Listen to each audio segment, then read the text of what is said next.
across the line. The line was exceptional. I've had to train to get very, very proficient. Gold medalist and Paralympic champion representing New Zealand. You're always adjusting and adapting to conditions, and that's the thing that young players perhaps don't quite realise these days. You're listening to the Hyundai High Performance Hour.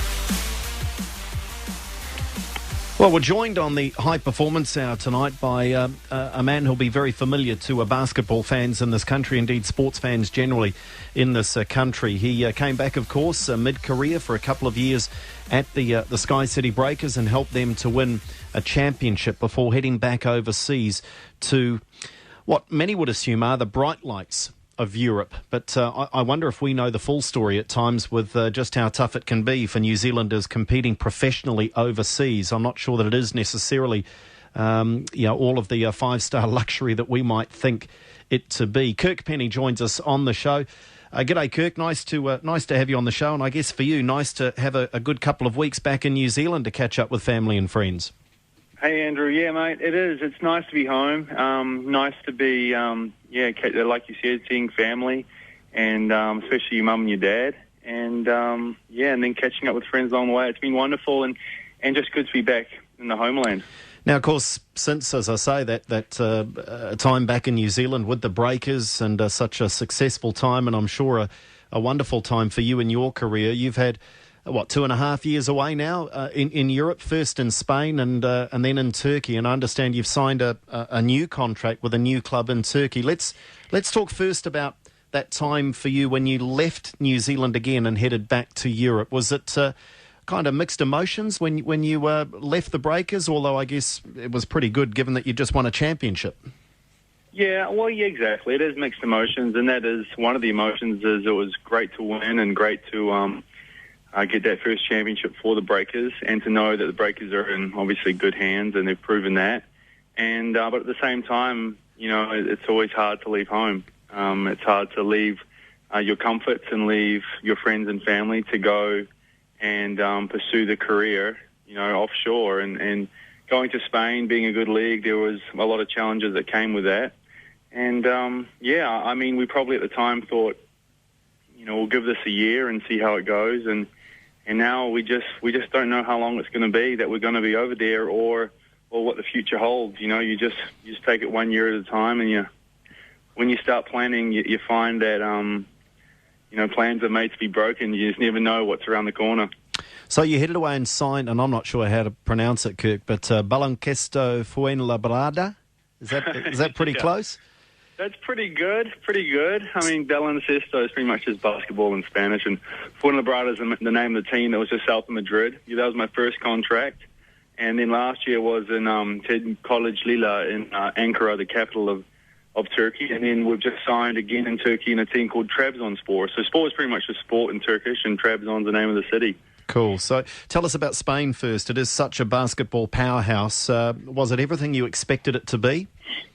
Well, I would say from a basketball standpoint, on the court, yeah, it is a really good league. And, with the lockout that year that I was there in the NBA, there were a lot of good players that chose to come and play in Spain. So I thoroughly enjoyed just the challenge and the day-to-day competition, because you're going against, the NBA guys that were there in the lockout, and we're going against the Spanish league players, which are very, very good players. And the Spanish national team players that play there obviously are outstanding as well. So it's a different style of game to the playing with the Breakers here in the New Zealand League, or even in the Turkish League.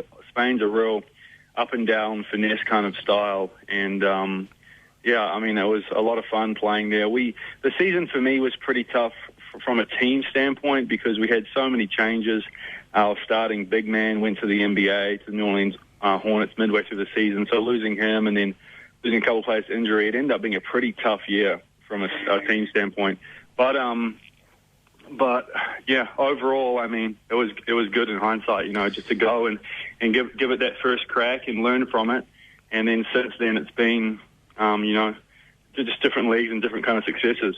And what about culturally and lifestyle? So away from the actual training court and playing the games, you're very well travelled. You've been a part of the Tall Blacks since you were 18 back in '99. So you're very well travelled and you are playing a global game. But was it a big adjustment nonetheless to go and live in a different country? Well, I'd done it for 3 years previously in Europe. Obviously going to university in the States for 4 years and then playing professionally in the States for a little bit for a couple of years. I think not really. That adjustment wasn't that big. Probably the what was different was I was married this time. So last time I went, I was, by myself. You can, come and go as you please, make decisions as you please. But when you're married, obviously it's a different ball game. It's you're making decisions together and trying to figure it out together. But it's been much more enjoyable, just being there with someone, sharing it all with someone, rather than just being by yourself. You were fifth leading point scorer at 14.4 points per game. So in a very competitive league, that suggests a pretty good season for you in terms of the personal stats. Were you happy with your own form? Yeah, I think it's always important in the professional world, especially in Europe, because it's so competitive and there's a lot of pressure from, GMs and owners and coaches and all that you do try and at least produce, personally, and at the same time try and help your team to do as well as possible. And I think it was okay. I mean, I was glad to be in the leading point scorer from a standpoint that you're going to have a job the next year. And I think from that, though, I felt like I needed to learn a lot. I needed to add more things to my game and just become more efficient. And, last year I felt like I was able to do that. Because it is such a game that people look at the individual stats. It's a stats-laden game, is basketball. But sometimes you can look at those stats and not appreciate the big picture, can't you, in terms of what's going on within a team environment? Oh, absolutely. I think the game's becoming more and more statistically oriented. Everything is. Just how they break the game now and how they evaluate it is incredible. And the stats they can find, which dictate success or wins and losses is truly amazing. So I don't know. Yeah, I think in the big picture it can be lost, but at the same time, I think statistics can show interesting things that you probably would never actually know. So I go back and forth on how important statistics are because when it comes to winning, it's not all stats. There are a lot. There's heart, there's attitude, there's just being able to compete, and you just really. It's hard to know what exactly is right because it's such a big thing, and that analysis is becoming so much bigger than it ever has in the past in the professional game. We're talking with Kirk Penney on the High Performance Hour. More in a moment as we talk about his time in Turkey. Kirk Penney with us, our basketball star. Exteriors off Broadway. Your outdoor specialists have a sale that's so good they simply had to spread the word. Selected items in store are going to be stripped by as much as 50% till the end of August. Shelter outdoor umbrellas, Cane Line direct from Denmark, Tempo designer NZ outdoor furniture, Beefeater barbecues and NZ made spa pools. It's all there for you to take at a great price. Exteriors, 11 Eden Street, Newmarket. Free car parking at the door. Or go to outdoorfurniture.co.nz. If you need to move it, pack it, stir it, stack it, turn it and process it, you need SEW Eurodrive. From plants and factories, small farmers to industrial giants, you need SEW Eurodrive, the leading manufacturer of electric motors, geared motors and control technology. Go to sew-eurodrive.co.nz. SEW Eurodrive, driving New Zealand industry. From Swanson, Lincoln, Rent-A-Car to Henderson, Burnaby, Browns Bay, Rent-A-Ute to Mission Bay, Milford, Chatswood, Rent-A-Truck to Whitford, Red Hill, Pine Hill, Rent-A-Van to Coatesville. 53 years ago, Sterling Moss won the New Zealand Grand Prix at Ardmore, and Metropolitan Rentals were already helping Aucklanders get around. Since then, they've helped 25,000 sports teams get to the game, 100,000 local businesses move their goods, and over 300,000 Aucklanders ship house. Metropolitan Rentals, still on Dominion Road, still the best. The Hyundai High Performance Hour with Andrew Dewhurst. Proudly brought to you by Hyundai New Zealand.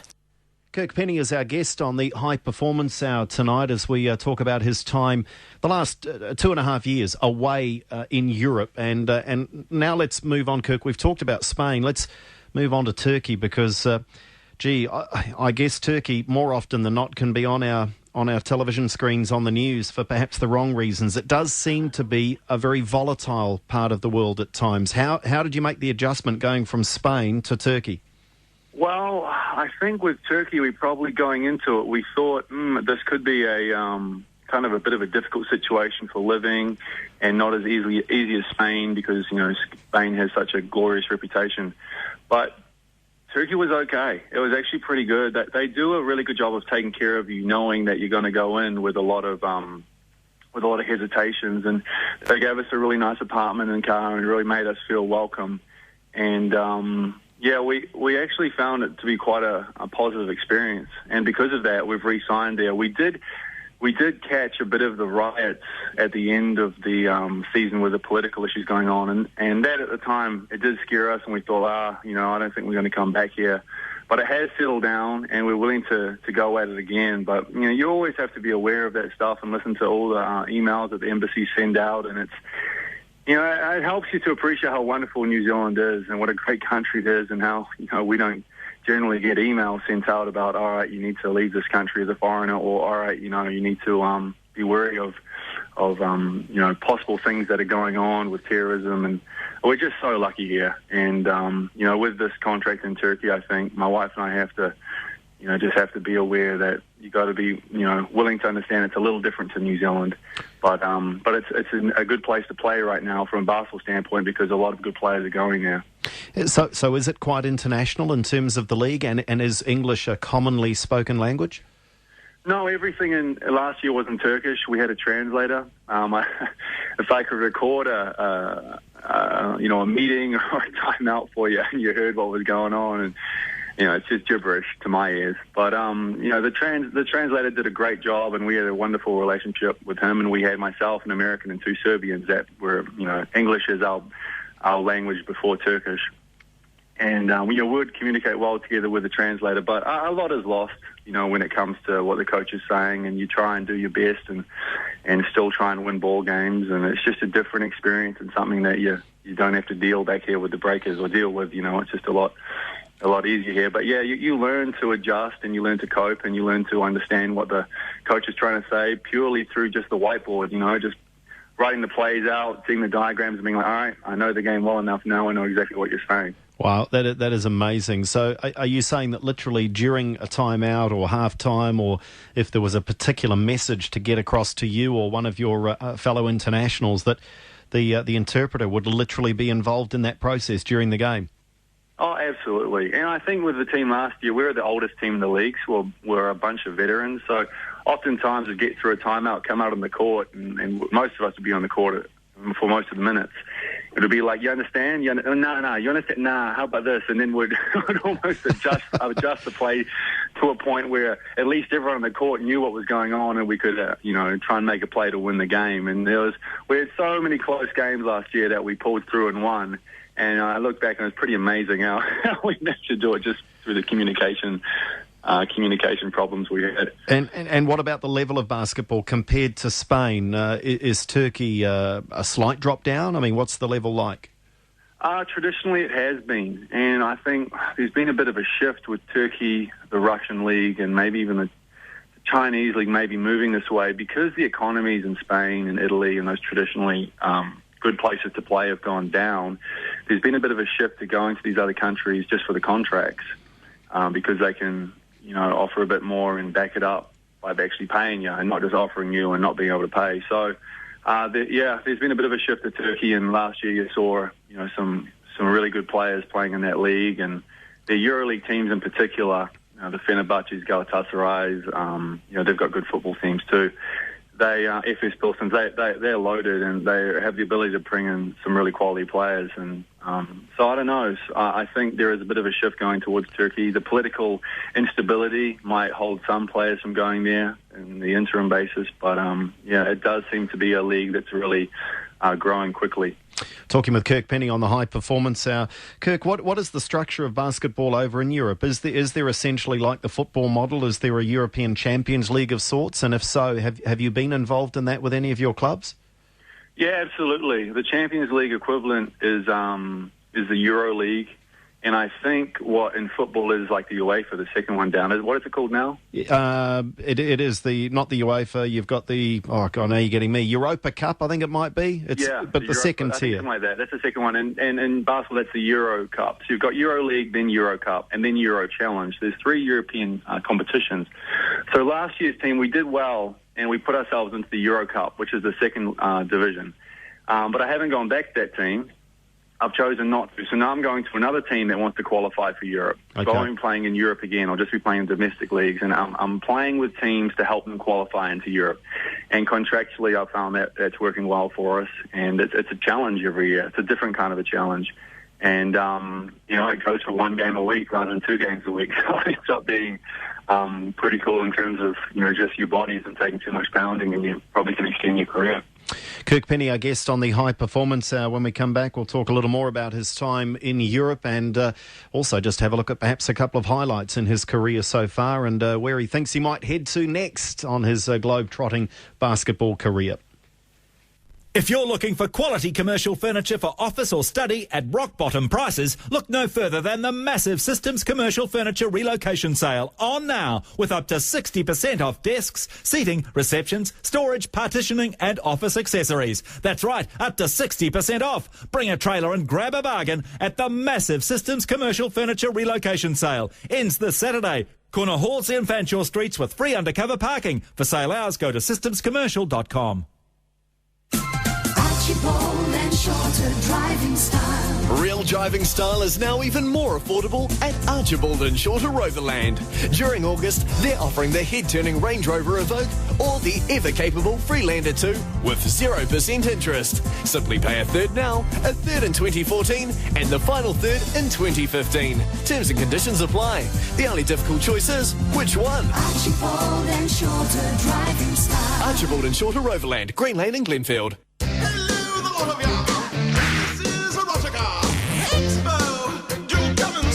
The Erotica Lifestyle Expo is back August 30 till September 1 at the Ellerslie Event Centre. The biggest lineup of international stars and acts. 2 stages with full-time live shows, fully licensed bar, free parking at just $25 at the door. This is strictly R18. Visit eroticaexpo.co.nz for more. Please do drop by and do run your eye over Erotica.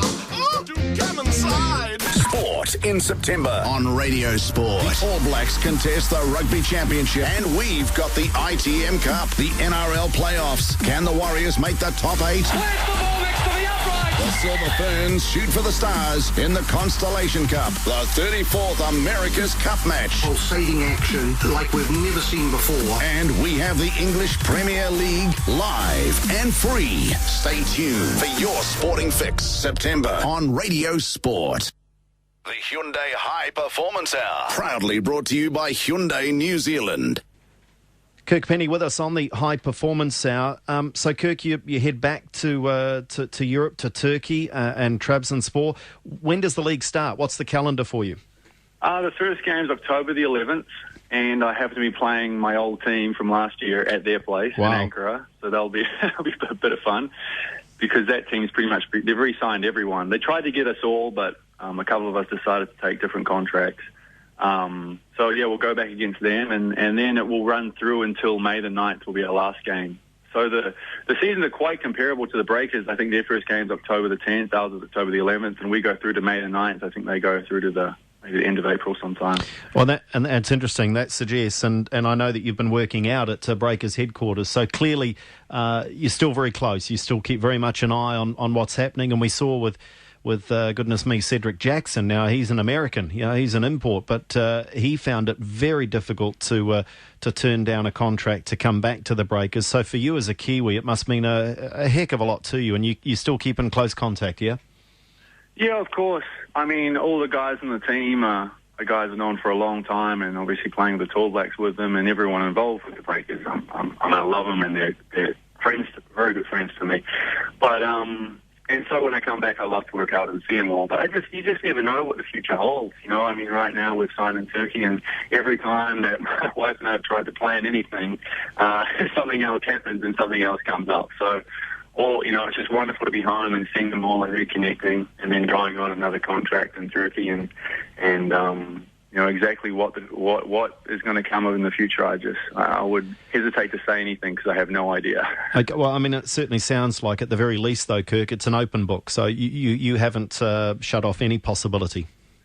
Oh, of course not. Of course not. I don't think you'd ever want to do that when it's such a wonderful club to play for. And I certainly loved the 4 years I was there, and the vision that the Breakers have had and the vision they have going forward is really exciting for all of New Zealand basketball fans and supporters. Can I ask you, Kirk, and this is it's a reasonably direct question, I guess, about your earning power. And what I want to know is that after having come back to New Zealand and you pursued your dream and you pursued it with vigour of getting back into the NBA, you came back, recommitted to the Breakers, won a championship. Is this time of your career now, since 2011, is this about Kirk Penney looking after Kirk Penney and putting some money in the bank for the future? And I know that's not going to be the only thing that you're considering, but is that what it's about for 3 or 4 years? Well, that's important. That is important because I think you see the writing on the wall of, I'm not that 23-year-old anymore trying to aspire to be an NBA player and just I'll work for free. I'll do whatever it takes. I just want to play against the best. That's the attitude I did have. Where now you're like, wow, I'm 32 years old. I think in basketball you can play 38, 39. You saw, I think, CJ and Dylan Belcher both going to 37, 38. You can play that long, but you realize, the window isn't as wide open as it once was. And you have to make sure that you are, making the most of the opportunity that's been presented to you. And to have these wonderful contracts in Europe offered, you've just got to be like, well, okay, I think I've got to do this right now and go for it, and where will it end up because of this? I'm not sure in terms of the career, but you just take it 1 year at a time, like I've been saying, and just see where it takes you. But yeah, to be honest, that has to become important because, it's professional sports. It's not as long as you wish it was. And that must, and we've talked about it a little already, that must mean winning that championship with the Breakers was just all the sweeter. It was kind of like, tick that box. I've come back and I've helped an amazing group of people achieve something really special. Was that a factor in your decision then to leave? Of course it was. I think if we had not won, I would still have kept trying. Really. I mean, I'm pretty stubborn when it comes to stuff like that, and if we'd won it that first year, maybe I wouldn't have stayed for. I just don't know, but that was my goal. I think I was just a piece of that puzzle where we all had worked so hard, and before me, what Paul Henare went through as a player, what Andre Lamanis went through as a coach, and what Paul and Liz Blackwell went through as directors and owners of the team, just a lot of heartache. And to see them, go from where they were all the way to the top of the mountain and win it was just so rewarding for me to watch, because I wasn't necessarily there for the hardest times. When I got there the first year, we were able to make the playoffs and get some progress. But I just, saw how much it meant to them. After not winning it the first year, the second year, the third year, I realized how much it meant to me because this is a lot harder, maybe than I thought it was initially. And then to win, I felt like I could be like, all right, great, that's exactly what I set out to do. What's the next challenge? And I was probably at an age where, and they're just coming off a decent World Championships the year before, I could still command a good contract in Europe. So, we went for it. I look at the career stats and the highlights, and I'm not sure where to start. I mean, there's your wonderful college career, and I know that you're very proud of your time there in Wisconsin. There's your appearances in the NBA, and there are moments that people will never take away from you. I think you made your first ever shot, didn't you, in the NBA? Not surprisingly, I think it was a 3, wasn't it, Kirk? Yeah, it rattled in for me. Yeah, and I mean, you've had those moments with the Tall Blacks. You debuted at age 18 years of age. You played such an important part. I haven't got the numbers in front of me, but I think averaged close to 17 points in that 2002 World Championship. You were part of the team that famously beat the Australians, of course. And then I remember as a one-off moment, the 38 that you scored for the Breakers against Perth in that do-or-die semi-final. There's a list as long as the proverbial arm. Is there a highlight? Is there something that stands out for you? And I guess I'm asking Kirk, perhaps one game. Is there one game when Kirk Penney got as close to perfect as you can in a game of basketball? No, there isn't. I wish. Well, first of all, I've got to pull myself out of that. You're trying to put me in a greatness box, and I didn't play in that game against Australia when they won it to go to the World Championships. My college coach wouldn't release me, so wow, okay, really not as good as you're making me out to be. You have done it though, haven't you? You have done it in another series, haven't you? Beaten the Aussies. We've beat them in another series, sure, but it wasn't the famous one. No, there's no one. There are moments though that when I think it's been a pretty colourful career and probably not one that I expected. I think I had this great expectation to play in the NBA for 10 years, and it's been, a very, very different road that I've been put on. But it has been a colourful one, and one that I look back and I think, wow, there's been some really neat experiences in there, and I don't want to speak like my career's over. I'm hoping that absolutely, and I'm not meaning to do that either. It's kind of just a checkpoint now, and as you say, there's likely, given and I'm touching wood, Kirk. I mean, you look after yourself and keep yourself fit, as you say. There's another 6, 7, 8 years to go yet. Yeah, for sure. I think definitely 3 or 4 really good years where you can contribute at the very, very highest level. And taking care of your body is very important. But I do think that back to times like the Final Four when I was in college, because I'd never played in front of 55,000 people, and that was just like epic to me. I was just like, wow, this is like floating. And like you said, that first NBA game was pretty cool, because what was cool about it was I had no idea it was coming. I'd just been cut by the Timberwolves, and I was back at home, or I was in the States at the time, just feeling really down. And then I get a call. Tomorrow night you're sitting up against the Mavericks and you're playing for the Heat. And I was just like, obviously, to a 22, 23-year-old aspiring basketball player, it's a pretty neat phone call to take. And so, those kind of moments in your career, they just stand out. And then, the Breakers Championships and the championship I was a part of, I should say, and to support them, the other ones, that was cool for me too. But, yeah, so I don't know. There's obviously different moments in the Tallbacks moments. It's hard to pinpoint one, though. You just don't know. So, I mean, if we can just look at that Wildcats game, and that is just it's a game that is just going to grow in legend over the years now, because of the the reasons around the remarkable nature of the performance, and not the least of which was your 38 points. Now, I think you were averaging something like 24 a game in that season. So 38 was right out there, Kirk. And, I mean, can you recall anything different in the build-up for you personally? Clearly, it was a sudden death game. You'd lost at home, hadn't you? So you're now travelling to Perth with your season on the line. Can you recall there being a different feeling in the dressing room for you going into that game that suggested you were going to score 38? Well, I remember it being a different feeling for the team, because I think I missed my first 4 or 5 shots, and Gary Wilkinson and Mika Bacona got every offensive rebound that I missed and kicked it out to me for another shot or put it back. And I think that really set a tone for, we're not going to quit tonight and we're not going to lose this game. And then for me personally, we're all in the same boat. I was thinking just what they're thinking. I'm like, man, I'm going to keep firing and we're going to win, and these are going to go in. And, you just knew that there's no way we were going to be flying back to Auckland without every single little piece of us left on the floor.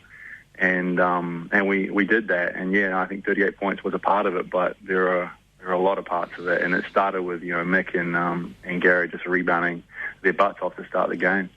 I was talking to Dylan Boucher just a couple of days back, Kirk, and we were talking about the shooter's headspace, and CJ Bruton is right at the top of that list, and I think even of the influence that Kevin Braswell had with his willingness to get the ball, take the shot in the clutch moments. And of course, you are a pure shooter. That's what you've made your career on, a wonderful ability to score and score under pressure. What's the headspace that allows you to do that? Have you been able to figure it out, or does it just happen instinctively? I think you've got to make a conscious effort to stay aggressive. Regardless of if you've made 5 or missed 5 in a row, you just have to stay aggressive. You have to keep the defense respecting you, and by doing that, you continue to create openings for your teammates. I think as soon as you take a passive step and step back and let them be the aggressor, you're in trouble. And if you're a competitor, I love to compete, then you can't take a backward step. You have to keep pushing. And if they play great defense and stop you, good for them. Power to them. But you're never going to be the one to step back. They're the ones that have to step up and stop you. So I think that's the conscious headspace you have to kind of take on. And then everything else, you're probably used to doing it for so long, and used to knowing where your opportunities are to score, that that stuff just kind of happens with not much conscious effort at all. It's just a reaction, or just responding to the defence. And of course, Kirk, what the fans don't see is the extra half hour after every practice session of shooting. I mean, there's a lot of hard work that goes behind those instinctive moments, isn't there?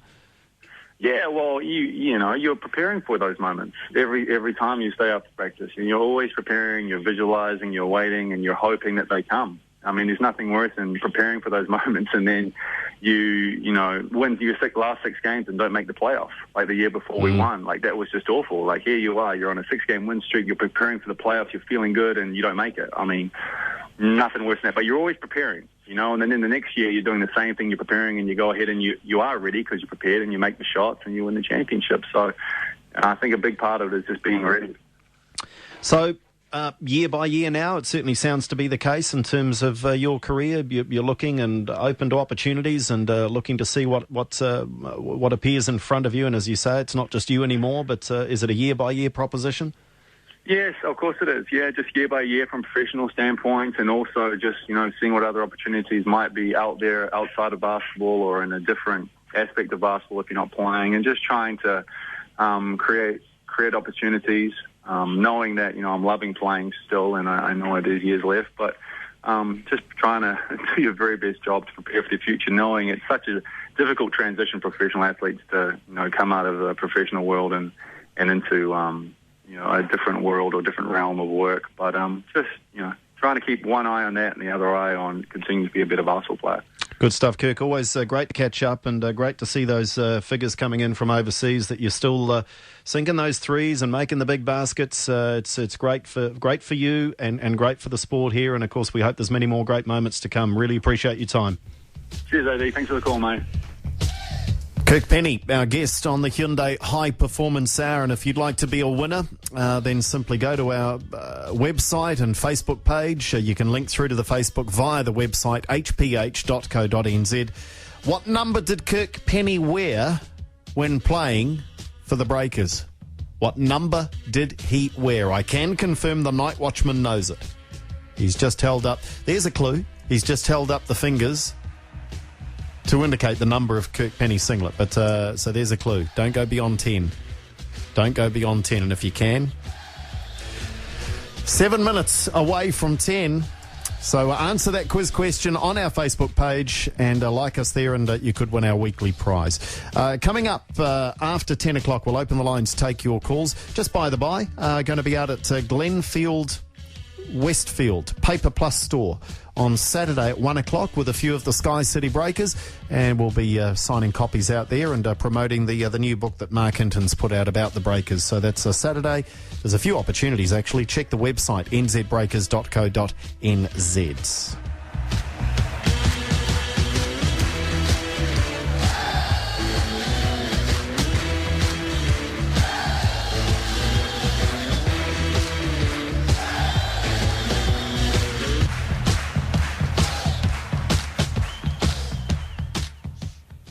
Bailey's interrupts your news for a massive commercial break. 12 months of exceptional commercial property sales in Auckland means one thing. Commercial property buyers are lined up, cashed up and fired up. But demand exceeds supply. A competitive marketplace is driving prices up fast. Bailey's are now working with a number of parties eager to purchase now. If you're thinking of selling your commercial property, now is the time to contact a member of Bailey's results-focused team. Seize your big commercial break now. Contact Bailey's today on 0800 Bailey's. There's only one place to find out what's going on. FarmingShow.com. G'day, I'm Dominic George. Today on FarmingShow.com, the chairman of Fonterra, John Wilson, comments on a rollercoaster ride for the dairy giant in August. Sir Ian Edgar talks about the Winter Games in Queenstown, Heather Mills and Otago Rugby. Plus, being to win a Suzuki King Quad 500 farm bike valued at 16 grand. And don't forget the Great Seals Winslow car feed giveaway. The one place to find out what's going on. FarmingShow.com. With winter upon us, drop in and see Ross, Zara and Caitlin at SafeWorks. They're happy to help you find the best deals for all your winter needs. Check out the great range, from gumboots to fleece-lined or PVC raincoats. Then layer up those SafeWorks deals with 100% New Zealand-made merino thermals, some of the best around. Keeping Kiwis safe nationwide. SafeWorks, 24 Railway Street, West Papakura, right off the train station. Open 8 till 5 weekdays and 9 till 2 Saturdays. Welcome to Big Telco. Yeah, hi, our business broadband is running really slow. Please enter your account ID. I already entered it twice. It's 5696. Transferring you to broadband queue. No, wait. Talking to big telcos gets you nowhere. And if it's your business, that's money. That's why with Digital Island, you speak to a real person in New Zealand. Visit digitalisland.co.nz and we'll give you the personalised service you need. digitalisland.co.nz. Well, that is another edition of the Hyundai High Performance Hour. Remember, you can go and listen back to any of our interviews this season at hph.co.nz. My thanks to Kirk Penney. Nice to catch up with the Breakers, Tall Blacks, and now the Turkish sharpshooter. Turkish only in a club sense. But interesting as well that he made it pretty clear that it's year by year now, and certainly doesn't rule out coming back to play once again for the Sky City Breakers. That'd be great, wouldn't it, to get a couple of years out of Kirk Penney as he perhaps gets towards the end of his career. 32 now. I think he's probably got 5 or 6 years left at the top level. Coming up after 10, we'll take your calls, and if you missed the start of the show, we're pretty keen for you to read the Mark Reason column. We'll give you a little background to the column and what he said, but if you've got chance, get online, have a read. Mark Reason, the column. And yeah, he's a pretty good columnist. He certainly gets people's backs up, and he gets some opinion back in response, and that's what he's paid to do. So in that sense, he's doing a very good job. You don't have to agree with him, but that's the role of a columnist. So we'll talk about that after 10, as well as what's been happening in the world of sport. News up next here on Sport Lately. Quiz night, don't forget, between 11 and 12 tonight. And one of our categories, the US Tennis Open, the history of the US Tennis Open.